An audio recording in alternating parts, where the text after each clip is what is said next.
আনৰ পৰামৰ্শ লৈ বিচাৰিছে ৰণৰ জৰিয়তে সমস্যাৰ সমাধান। সেয়েহে দাদা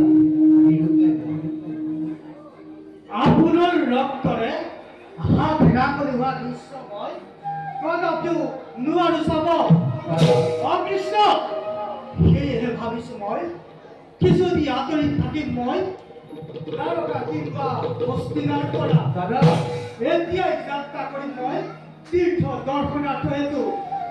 তেহে মন মোৰ হব শান্ত।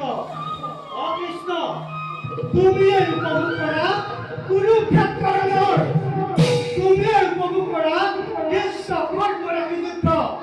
অকৃষ্ণ তুমিয়ে উপভোগ কৰা দৃশ্য কৰ্মৰাশি যুদ্ধ। কৃষ্ণ মই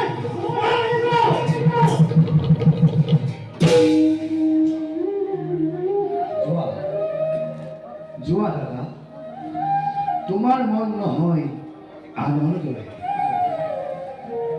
বিধাতাৰ লিখন যে ময়ো নোৱাল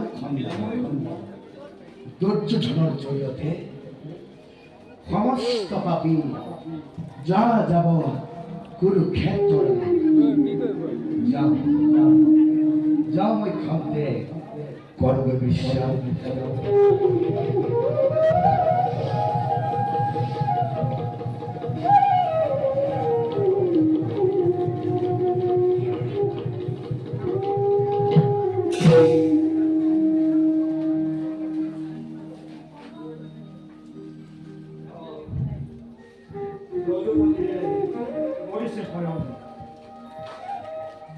অপেক্ষা কৰো মই তেওঁ জাগ্ৰত হোৱাৰ।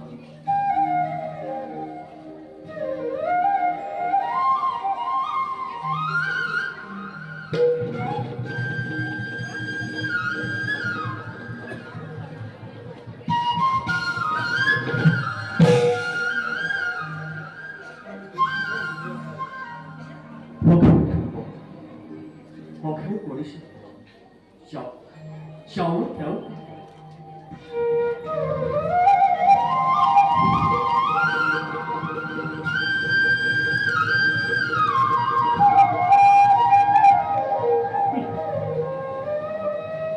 কৃষ্ণৰ পদলেখনকাৰী বিনাশ পাঠ্য গুৰুকুলত জন্ম লৈ ভৰিষ্ঠ সেৱাতই যদুপতি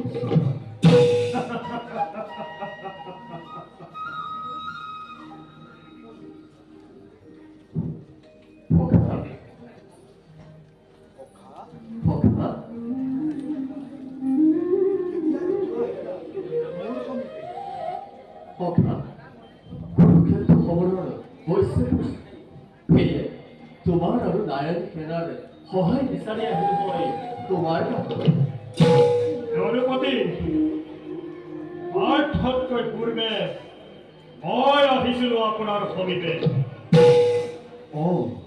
জ্যেষ্ঠ কৌৰৱ দুৰ্যোধন, বাৰু স্বাগতম জনাইছো দুয়োকে দ্বাৰকা নগৰলৈ।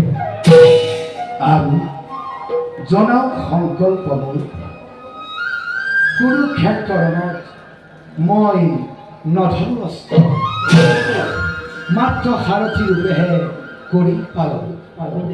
সেয়েহে দুয়োকে দিলো মই নিৰ্বাচনৰ দায়িত্ব। কোনো এটা পক্ষত তোমালোকে কৰিব পাৰা নিৰ্বাচন।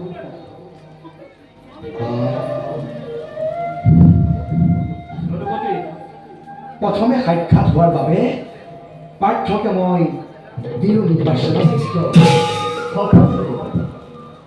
নালাগে তেন্তে মোক নাৰায়ণ সখা লাগে মাথো তোমাৰ লাগিলে সেয়াৰ সাৰথী ৰূপে হ'ব তোমাৰ দিলে পাঞ্জৱৰ এক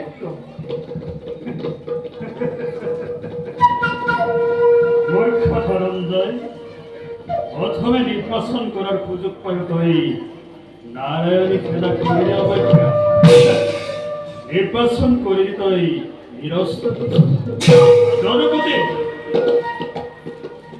যেহেতু পাঠ্যই আপোনাক করিলে নির্বাচন সেয়েহে নারায়ণী সেনাকেই মই সাদৰেৰে কৰিছো।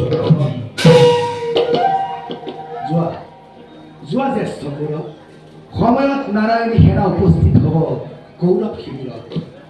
আৰু জনপতি মই এতিয়া বিনয় মাগিছো।